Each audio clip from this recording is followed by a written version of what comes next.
The new Star Wars Outlaws trailer is out, and to say that fans are disappointed would be an understatement. There is a lot of controversy surrounding this release, and as always, things are more complicated than you think. There are those who are upset by the character's design. Then, there are those who are upset by those who are upset by the character's design. They argue that just because a character is not doable does not mean that the game is bad. Of course, due to the bad reaction to the game, those who support these types of changes are quick to label gamers as sexist and toxic. While the character's design certainly does come into play, I have observed that the issues surrounding this game go much deeper. Although I have a lot to say about the design, I will start with the more pressing issues.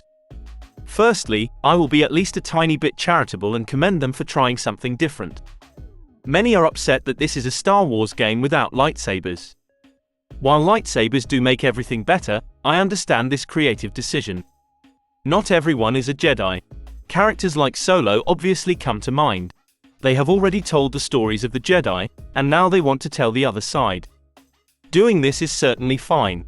If you add great gadgets, awesome vehicles, and a good variety of spaceships, you might just pull it off. The vast majority of the Star Wars universe is not lightsaber-wielding Jedi. Unfortunately, lightsaber-wielding Jedi is still the best part of Star Wars, regardless.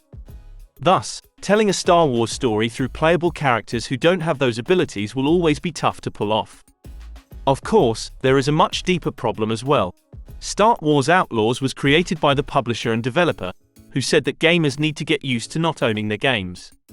It is crazy to admit this, but only a few years ago, I was happy to hear the news that Electronic Arts would no longer have exclusive rights over the IP. Now, if I look back, I might regret those words. This brings me to my next point: microtransactions. I never thought that any publisher could be as bad as Electronic Arts, but Ubisoft sure is trying its best. Over the years, it has become a standard practice for publishers to do this. The cost of buying a game has never been higher.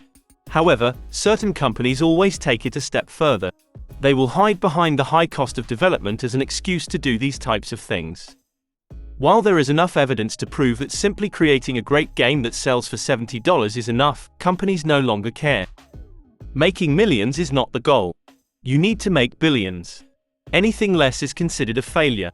So, let's look at the Star Wars microtransactions. Firstly, up front, the pricing is pretty standard. The cost of the game is $70, or you can play it on Ubisoft Plus for $18 a month.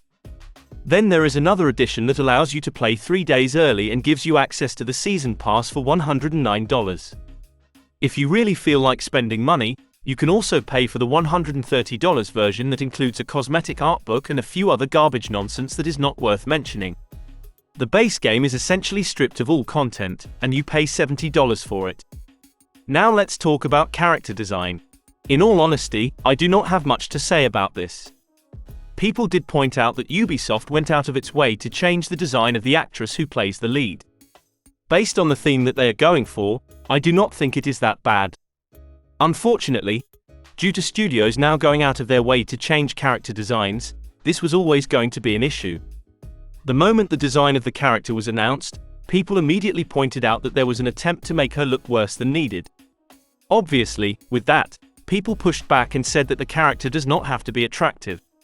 However, many of those same people also had a mental breakdown about Stellar Blade, saying that the lead design had an unrealistic body type. Now obviously, that is not true. I see at least 20 of these girls that look like the Stellar Blade girl at my gym every day. At this point, I do not think people are mad because it is an unrealistic body type. I think they are mad because it is attainable but requires effort they are unwilling to put in. Obviously, there are also certain generic barriers that people cannot overcome. It is actually for that reason people like to play video games. They get to escape and play with a character that they dreamed up in a fantasy land.